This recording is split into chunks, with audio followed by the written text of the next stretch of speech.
ladies and gentlemen, it's a Ukrainian show on Pod TV. My name is Sasha Star, and our guest today is our man in Kiev, Ivan Kucherenko. Welcome to the show, Ivan. Hello, Sasha. Hello to everyone. Glad to be here today.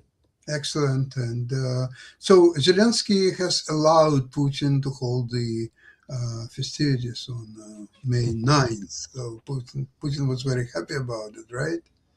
Yeah, but he was so funny with this situation that first he tried to threaten Ukraine, to threaten European diplomats for them to European countries to push towards Ukraine when they stated that they will not leave Kiev, and they are not afraid of any Russian blackmailing. He just phoned to Trump and asked him to arrange this ceasefire so he could made his victory parade. So it was so funny, and Putin at once was so humiliated, and a very interesting reaction amongst the Russian propagandists about the Russian bloggers in Russian media, because they've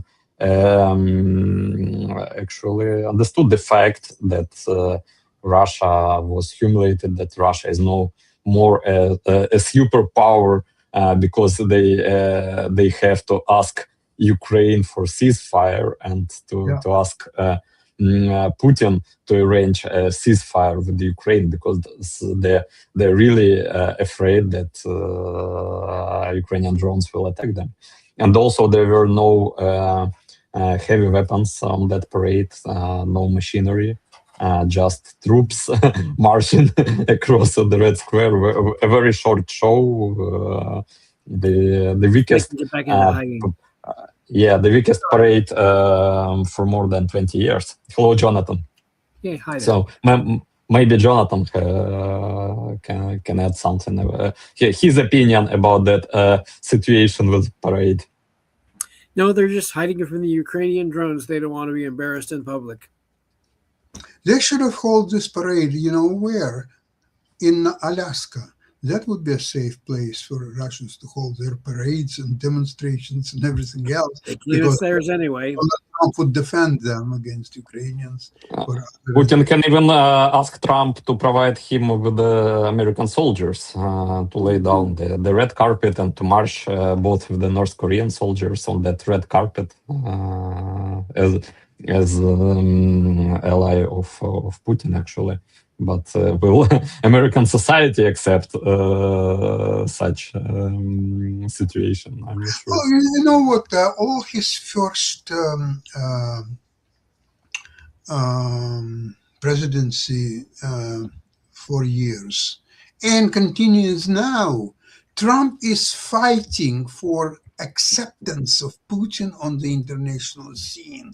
He is fighting. It's almost more important for him that alone than everything else put together. This is, you can explain it many different ways, and I've done it before, and I'm not going to do it now.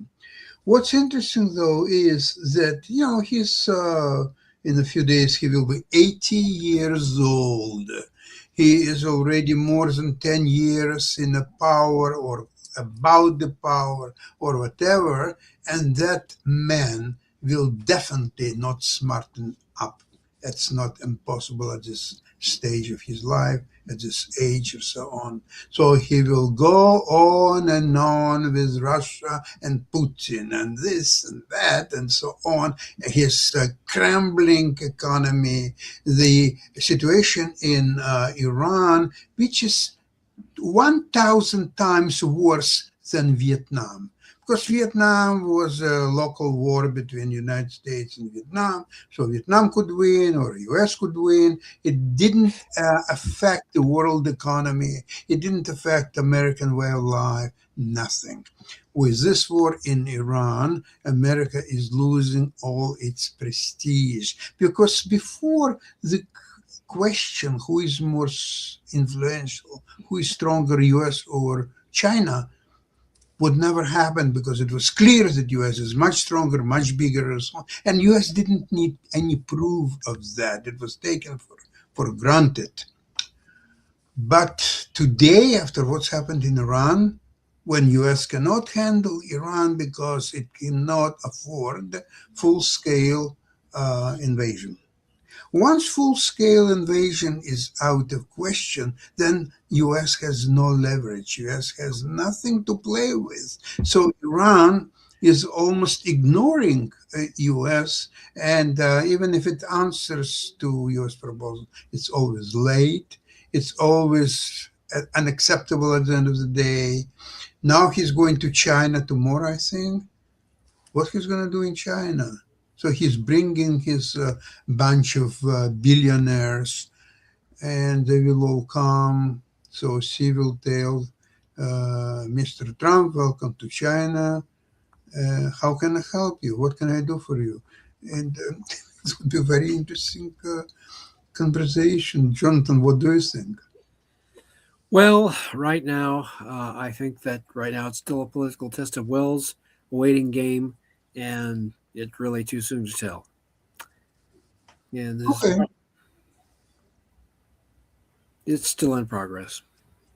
Yeah, the work is in progress, and it's been now for a couple of months. Then there is a ceasefire, and there is negotiations back and forth. And one day it says the deal is already done; it's already there. Oh no, there is no deal. It's not unacceptable, and so on and on. So it's kind of. But you see, the time clock that doesn't stop. The Trump's 80th birthday is coming. The 250 years since U.S. reincarnation, and I don't know how it's all going to play. And finally, the election, midterm election. Nobody canceled it yet. It's coming. It's now still a few months ahead of us, but it's coming. So I really don't know what to expect here. What's the best way to play the situation? As Ukraine is concerning, Ukraine is essentially the light for all world. Zelensky is now the most popular leader in the world. It's turned kind of a rather mediocre country into the war machine.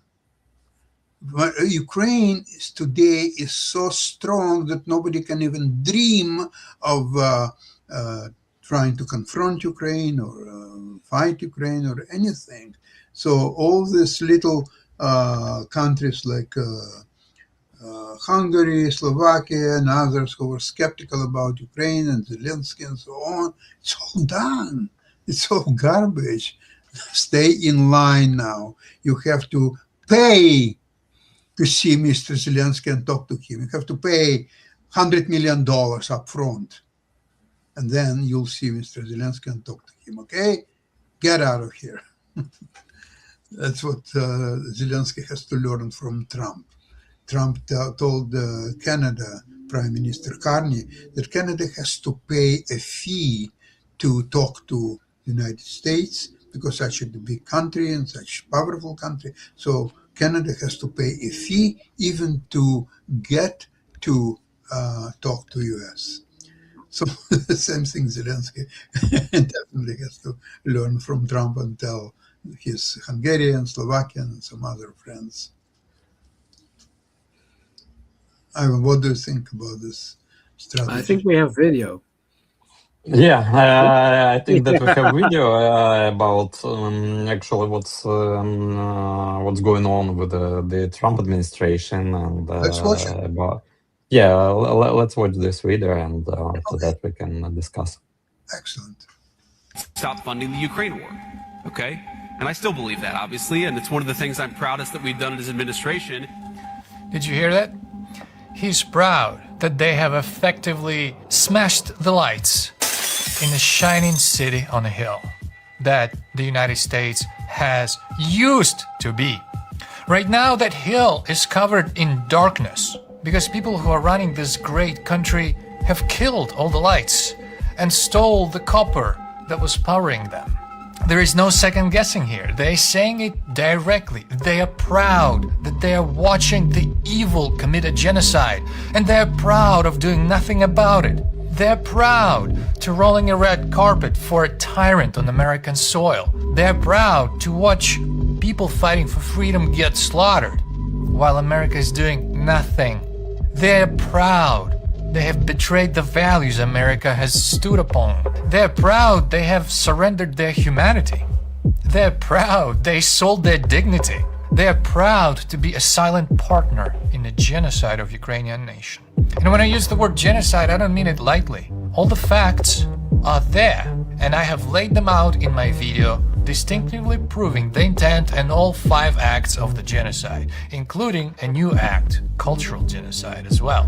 I have also created a medal for this kind of pride. It's right there, specifically for J.D. Vance and Trump administration. It's disgusting. Fucking disgusting. My goodness, he certainly lays it on the line there.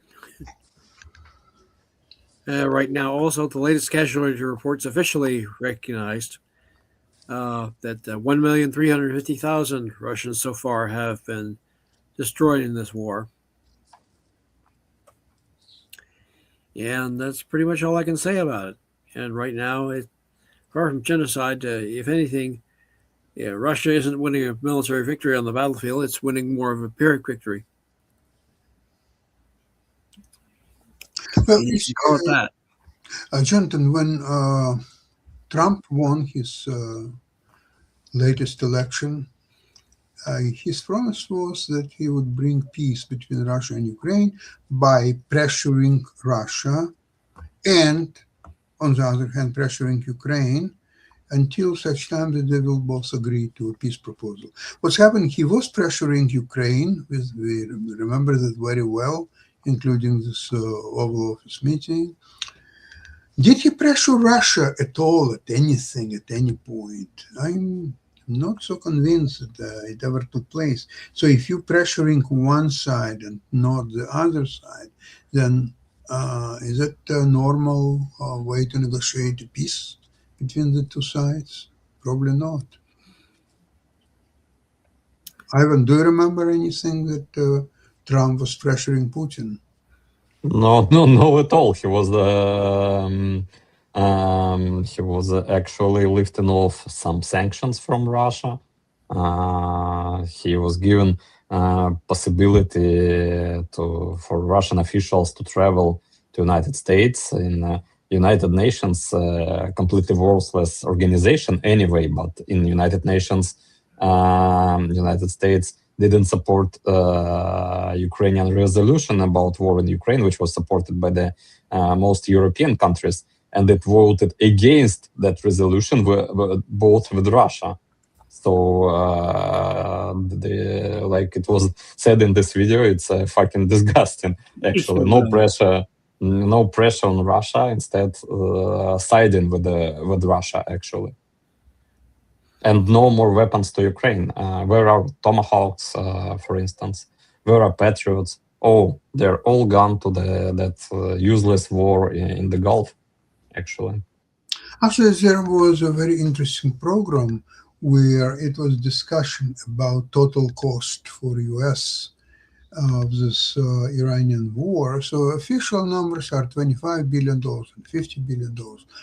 But the actual number is way much bigger than that. It's probably at least $1 trillion or more, because this 25 billion or 50, they were taking into account how many missiles would have to be rebuilt and brought to U.S. Army back. But there is a huge numbers of loss of opportunities, huge numbers of American prestige is being on the line and it's not being played that well. I really don't know what to say because as the Ukrainians are getting stronger and stronger, and all world can see it very clearly, including our friend Mr. Putin. In US, it's completely different situation. It's situation of the United States worsens minute by minute, and it's not just from military point of view. It's from economic point of view, from soft power point of view, from anything. America is losing under Trump. It's unparalleled influence on the world affairs, and it's very clear to me, even. Such a staunch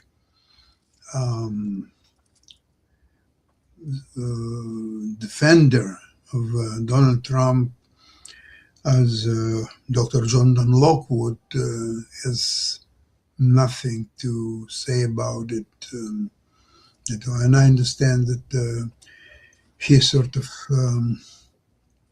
stopped his participation, and He's back. Yeah, I'm back. Yeah, momentarily. This is my last podcast. Yeah, okay. I will be unable to continue. Thank you very much. Goodbye, gentlemen. Thank you. Thank you. Bye, John. Okay, that was expected. He cannot take it. Even earlier, I remember we had some criticism of Trump of the United States, but at that time he was fighting back and so on. Today's situation is such that he cannot fight it back, and instead he has to stay here and swallow all the criticism of Trump. And there's so much criticism of Trump that only blind people cannot see it. It's right there on every corner and every moment. And on the other hand, I would like to appreciate Jonathan Lockwood's participation and his very intelligent way of viewing different aspects of the program and what's happened on the front lines. His analysis are very good. So overall, thanks a lot, Dr. Jonathan Lockwood. Thanks, Jonathan. Yeah, it was. They were great discussions with him, always, and his expertise is also really precious. Yeah, but unfortunately, I think that you should honestly estimate what's going on, and that with the current policy of Trump administration, United States is just losing more and more allies. In the meantime, Ukraine is getting more powerful. Europe is getting more powerful. Europe is now producing more weapons, more artillery than United States, actually. And it was also bad choice for Trump administration when they insisted that Europe will be paying for the weapons which are delivered to Ukraine. That United States can trade weapons, but Europe will pay for that. And as a result of that, Europe decided to produce their own weapons to give them to Ukraine. If they are paying for that, then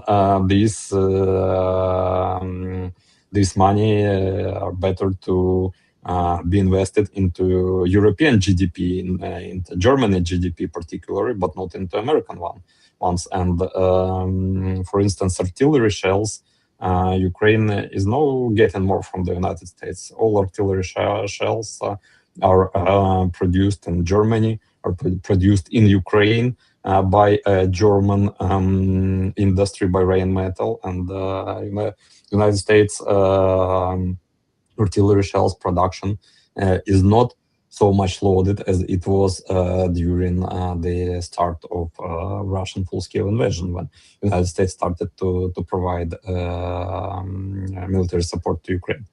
So, of course, there are some positions that Europe still cannot produce, like missiles for Patriot air defense systems, and Ukraine is still buying them for European money. from the United States. But in the meantime, I think that Europe will be able to produce them as well, and United States will lose a great market of Europe, of Ukraine, because of the current American administration policy. Ivan, I forgot to ask you, do you have yet another video today, or you just want to do so? I actually can get one. I had one video which I wanted to show you, and if Okay. you as well, and if you will give me a couple minutes, I will Okay, no problem. get it. In the meantime, maybe you can tell what are the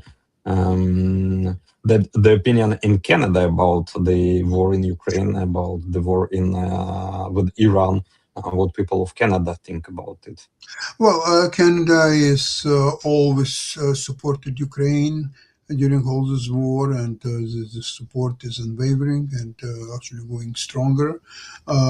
Canadians are very skeptical about the U.S. war in Iran, and they still don't understand what's the point of this war. I mean, look at now almost 3 months passed since the beginning of war.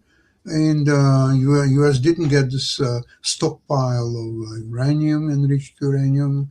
It didn't change the government. It didn't achieve actually anything except that before the war, Strait of Hormuz were open. Now, as a result of this war, Strait of Hormuz is closed and controlled by Iranians. And I don't understand, is that all what America wanted to achieve?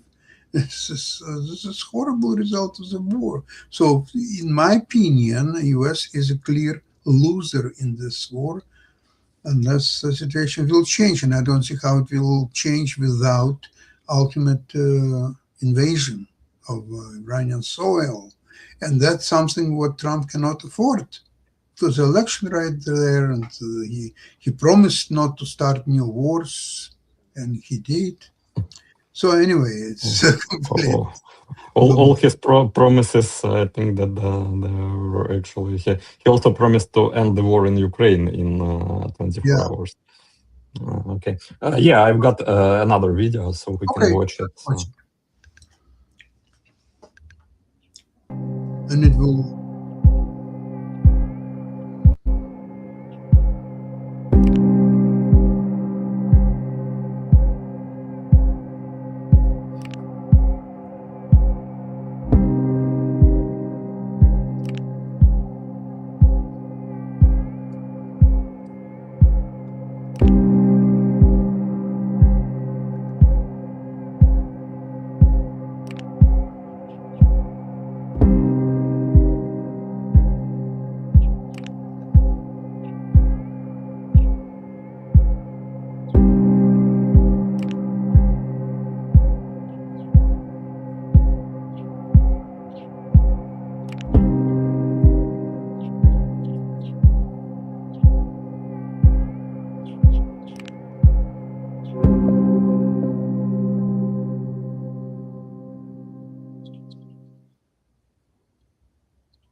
Yeah, it's very, very descriptive video.